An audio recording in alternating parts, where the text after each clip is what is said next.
Lesson start किया था 10th का साइंस 1 का 5th लेसन हीट, ओके। और वहां पे हम लोगों ने कंसेप्ट सीखा था रिलेटिव ह्यूमिडिटी, ओके। वो वाला कंसेप्ट सीखा था, ह्यूमिडिटी के बारे में सीखा था, ड्यू पॉइंट के बारे में सीखा था। अभी उसका ही कंटिन्यूएशन है जो बचा हुआ था हम लोग का, तो वो है रिलेटिव ह्यूमिडिटी, उसका ही आगे वाला कंसेप्ट जहां पे उन्होंने फॉर्मूला दिया है, ओके। उसके ही आगे वाला ये आगे का कंसेप्ट। देखो क्या लिखा है, the relative humidity at the dew point is 100%। Due point कब होता है, ड्यूज कब होता है, जब इस एयर के अंदर का जो वाटर वेपर एब्जॉर्ब करने का कैपेसिटी है वो 100% हो गया, तो उसके बाद वाला वेपर किसमें कन्वर्ट होता है, ड्यूज में कन्वर्ट होता है, okay. If the relative humidity is more than 60%, relative humidity अगर 60% से ज्यादा है, we feel that air is humid. Air क्या होता है, humid होता है. If the relative humidity is less than 60%, we feel that air is dry. Okay, completely humid कितना है, 100%. Okay, अगर relative humidity more than 60% है तो humid बोलते हैं उसको, okay, and less than 60% है तो dry, 100% है तो ड्यू पॉइंट पे आ जाएगा, 100% है तो आगे वाला सब वेपर ड्यूज में कन्वर्ट होगा। During the winter season we have observed a white trail at the back of the flying plane in the clear sky। देखो एरोप्लेन आपने देखा होगा, स्काई से जब एरोप्लेन जाता है देखो तो वहां पे उसके पीछे व्हाइट ट्रेल दिखता है, ऐसे फॉग जैसा दिखता है, क्लाउड जैसा दिखता है उसके पीछे, और एक वो एरोप्लेन जाते जाते उसके पीछे दिखेगा, बाद में वो पूरा डिसअपियर होता है, बाद में पूरा क्या होता है, डिसअपियर, ओके। तो ये कैसे, ये फॉग कैसा बनता है, व्हाइट ट्रेल कैसे बनता है, अब ये कैसे बनता है, okay. As the plane flies, aeroplane जब फ्लाई होता है, the vapour release by the aeroplane engine, देखो एरोप्लेन का इंजन जो बाजू में होता है उससे बहुत सारा हीट वेपर्स निकलता है, हीट प्रोड्यूस होने से क्या निकलता है, vapours. The vapor released by the aeroplane engine condense and forms cloud, और वो क्या होता है, कंडेंस होता है, और क्या होता है, क्लाउड फॉर्म होता है, उसका क्या फॉर्म होता है, क्लाउड। तो जो व्हाइट ट्रेल दिखता है यानी कि वो क्या है, clouds. If the surrounding air is having more relative humidity, अगर relative humidity ज्यादा है, ओके, यानी उसमें ऑलरेडी एयर में क्या है, ऑलरेडी क्या है, 60% से ज्यादा क्या है उसमें, अगर हम लोग या फिर 80% हम लोग उसमें बोलेंगे कि वाटर वेपर ऑलरेडी है, ओके, तो क्या होगा, it takes a long time for a white trail form by the condensation of the vapour to disappear. तो जो व्हाइट ट्रेल बना है, जो क्लाउड्स बना है, ओके, उसको डिसअपियर होने के लिए, उसको निकल जाने के लिए, यानी वो हम लोग को कुछ देर बाद नहीं दिखता, तो वो डिसअपियर होने के लिए ज्यादा टाइम लगेगा, okay. If the relative humidity of surrounding air is less, अगर रिलेटिव ह्यूमिडिटी कम है, 60 से ज्यादा है, 60 से कम है, okay, either the size of the white trail may be small और it may not be even get form. तो जो व्हाइट ट्रेल है वो इतना ज्यादा हम लोग को डेंस नहीं दिखेगा, ओके, वो लाइट एकदम व्हाइट ट्रेल दिखेगा, लाइट फॉग दिखेगा हम लोग को, क्लाउड दिखेगा, ओके, या फिर क्लाउड्स वो बनेगा ही नहीं, व्हाइट ट्रेल बनेगा ही नहीं, ओके। तो ये व्हाइट ट्रेल या फिर क्लाउड्स कैसे बनता है, जो इंजन से वेपर्स आता है वो कंडेंस होके बनता है, ओके।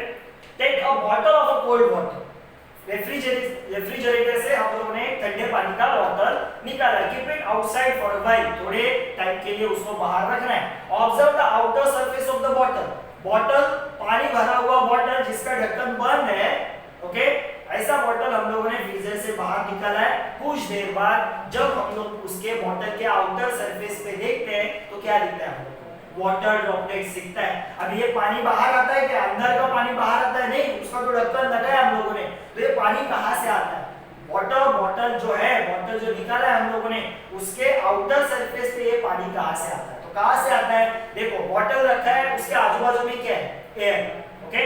अभी एयर में क्या रहेगा, वाटर वेपर्स रहेगा, एयर में क्या रहेगा, वाटर वेपर्स, ओके।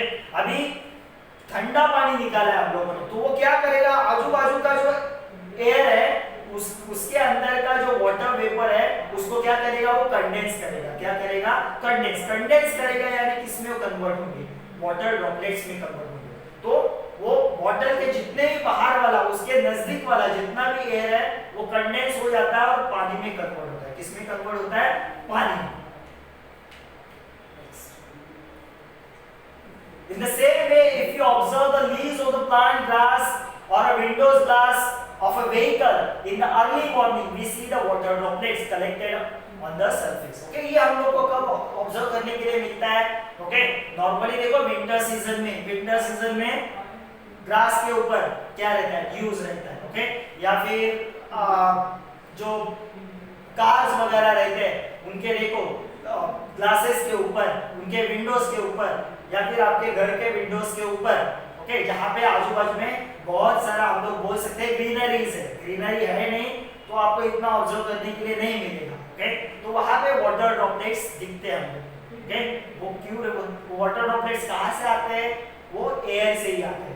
क्या होता है? टेम्परेचर कम होता है तो उसके अंदर का जितना भी वाटर वेपर है वो कन्वर्ट होता है पानी में, कंडेंस होता है और उसका ड्यूज में फॉर्म होता है। ड्यूज बनता है, वाटर ड्रॉपलेट, वाटर ड्यूज बनता है। Through this two observation we says that presence of water vapour in the atmosphere. इससे क्या पता चलता है कि एटमॉस्फेयर में वाटर वेपर है जो टेम्परेचर कम होने के बाद किसमें कन्वर्ट होता है? वाटर ड्रॉपलेट्स में कन्वर्ट होता है। When the air cools due to the decrease in the temperature, जब एयर को हम लोग कूल करेंगे यानी उसका टेम्परेचर कम करेंगे, it becomes saturated with the water vapor। वो क्या होता है? वाटर वेपर से सैचुरेट हो जाएगा। वाटर वेपर से क्या होगा? सैचुरेट। ये मैंने पहले भी सीखा है। अगर 40 डिग्री का मेरे पास एयर है और उसमें वाटर वेपर्स है, ओके, वो सैचुरेटेड नहीं, मगर उसका टेम्परेचर मैंने 20 डिग्री कर दिया तो वही एयर वाटर वेपर से सैचुरेट हो जाएगा और जितना भी एक्स्ट्रा वाटर वेपर है वो कन्वर्ट होगा वाटर ड्रॉपलेट्स में यानी ड्यूज में कन्वर्ट होगा। Okay, as a result excess water vapour gets converted into tiny droplets यानी वाटर ड्रॉपलेट्स में कन्वर्ट होगा। The dew point temperature is decided by the amount of vapour in the air. Okay, ये dew point जो है वो decide होता है amount of vapours in the air. Okay, next जो कंसेप्ट है यूनिट ऑफ हीट, कभी-कभी 1 मार्क्स के लिए आता है unit of heat. The unit of heat क्या है? Joule in SI system and calories in CGS system.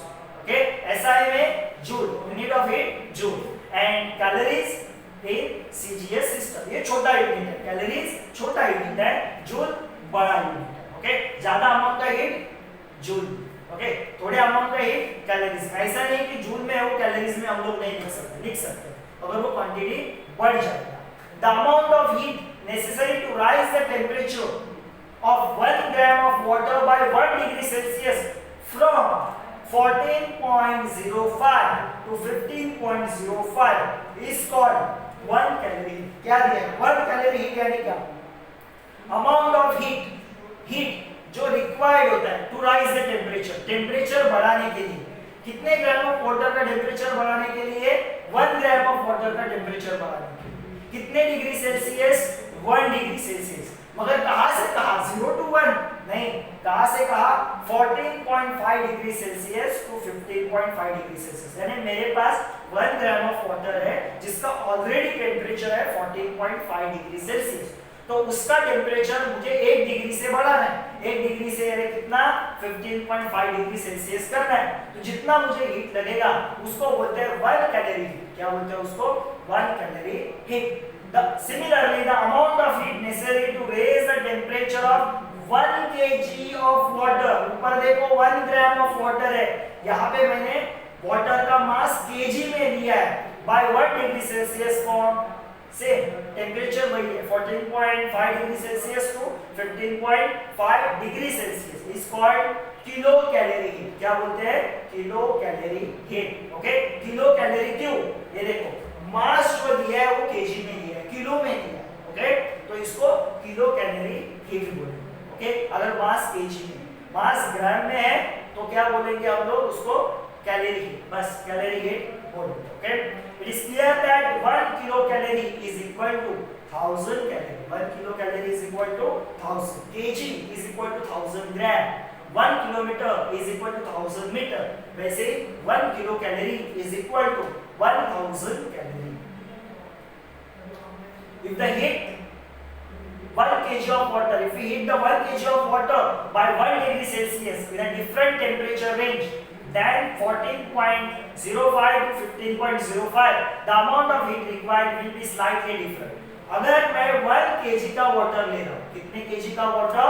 1 kg का वाटर, मगर टेम्परेचर उसको हीट कर रहा हूँ, मगर टेम्परेचर रेंज अलग है। किससे अलग है? 14.5 से 15.5। ये देखो, ये इंक्रीज 1 डिग्री से इंक्रीज है, मगर कहाँ, कौन से टेम्परेचर से कौन से टेम्परेचर तक? 14.5 टू 15.5। ओके, तो अगर ये टेम्परेचर रेंज अगर मैं अलग ले रहा हूँ, the amount of heat required will be slightly different. तो मुझे 1 डिग्री से टेम्परेचर बढ़ाने के लिए जो हीट लगेगा वो अलग रहेगा। तो 14.5 से 15.5 करने के लिए जो हीट लगेगा वो हीट अलग लगेगा। अगर मैं बढ़ा रहा हूँ 5 to 6, 5 डिग्री सेल्सियस से 6 डिग्री सेल्सियस, 1 डिग्री सेल्सियस ही बढ़ा रहा हूँ। यहाँ पे भी टेम्परेचर 1 डिग्री सेल्सियस से ही बढ़ रहा है, मगर दोनों में जो हीट लगेगा वो अलग अलग है। 14.5 से 15.5 करने के लिए जो हीट लगेगा वो हीट सेम नहीं रहेगा जब मैं टेम्परेचर बढ़ाऊंगा 5 डिग्री सेल्सियस से 6 डिग्री सेल्सियस। ओके, दोनों जगह पे हीट अलग अलग रहेगा। It is therefore the essential to define a specific temperature range by defining the unit of heat. तो जब भी मुझे यूनिट ऑफ हीट को डिफाइन करना पड़ता है तो मुझे वो टेम्परेचर स्पेसिफाई करना पड़ेगा। ओके, हमेशा। The calories and the joules are related by the following relation. Okay, calories, 1 calorie is equal to कितना होता है? 4.18 joule. 1 calorie is equal to 4.18 joule. Next concept है specific heat capacity. अभी ये specific heat capacity क्या concept है? देखो, the sphere which is absorbed, वहाँ पे एक activity किया है। Okay, next. ये देखो, एक्टिविटी है 3 स्फीयर की। ओके, स्फीयर यानी गोल, आयरन का है, लोखंड का, कॉपर का एंड लेड का, 3 गोले हैं और उसको वैक्स पे रखा है। किसके ऊपर रखा है? वैक्स पे। पहले पूरा वैक्स भरा हुआ था। ओके, वैक्स का क्यूब था बड़ा सा और उन तीनों को हीट किया। तीनों को क्या किया है? हीट। और क्या रखा है? वैक्स पे रखा है। Okay, please the sphere which absorbs the more heat from the water will give the more heat to wax. Okay, अभी क्या किया है? तीनों स्फीयर, एक वाटर को बॉईल किया है। ओके, और तीनों स्फीयर को उस वाटर में डाल दिया। अभी तीनों स्फीयर क्या करेंगे? वाटर में से हीट एब्जॉर्ब करेंगे। हीट क्या करेंगे? एब्जॉर्ब करेंगे। Okay, more wax will thus melt and the sphere will go deeper in the wax. अभी वाटर में से हीट एब्जॉर्ब करने के बाद, वार्म वाटर में उस स्फीयर को रखने के बाद उन तीनों स्फीयर को निकालने का है और रखने का है उनको वैक्स के ऊपर। क्या, किसके ऊपर रखने का है? वैक्स के ऊपर। अभी क्या करेंगे? वो तीनों स्फीयर गर्म हुए रहेंगे। ओके, तो वो वैक्स को क्या करेंगे? मेल्ट करेंगे। वैक्स को क्या करेंगे? मेल्ट। अभी कौन सा स्फीयर वैक्स को ज्यादा मेल्ट करता है वो किसके ऊपर डिपेंड रहता है? Okay, it can be observe that the iron sphere goes deepest. अगर आप देखोगे तो आयरन स्फीयर ज्यादा वैक्स के अंदर गया है, into the wax. Lead sphere goes least and copper sphere intermediate. Okay, जो lead है वो बहुत कम डीप में गया है और जो कॉपर है वो ज्यादा डीप में भी नहीं गया है और ज्यादा ऊपर भी नहीं, इंटरमीडिएट, दोनों के थोड़ा बीच में। Okay, this shows that the equal rise in temperature the 3 spheres have absorbed different amount of heat. इससे क्या पता चलता है? Okay, तो मेरे पास जो मैंने टेम्परेचर जो तीनों को प्रोवाइड किया था, तीनों स्फीयर को, वो तो सेम था। ओके, सपोज वो 100 डिग्री सेल्सियस था, तीनों स्फीयर को टेम्परेचर जो प्रोवाइड किया था वो सेम था, मगर तीनों का जो इफेक्ट दिखा मुझे वो अलग अलग दिखा। क्यों? इसके पीछे रीजन क्या है? इसके पीछे रीजन है उनका हीट एब्जॉर्ब करने का कैपेसिटी। उनका हीट एब्जॉर्ब करने का कैपेसिटी, तीनों को सेम टेम्परेचर प्रोवाइड कर किया था, मगर सबसे ज्यादा हीट किसने एब्जॉर्ब किया? आयरन ने। उससे थोड़ा कम किसने एब्जॉर्ब किया है? कॉपर ने। और भी थोड़ा हीट किसने एब्जॉर्ब किया है? लेड ने। तो हर एक का हीट एब्जॉर्ब करने का कैपेसिटी अलग अलग होता है। This means that the property which determine the amount of heat absorbed by the sphere is different for the 3 sphere. हर एक स्फीयर ने जो हीट एब्जॉर्ब किया वो अलग अलग एब्जॉर्ब किया, भले ही तीनों स्फीयर को सेम हीट प्रोवाइड किया है, मगर उनका हीट एब्जॉर्ब करने का कैपेसिटी अलग अलग है।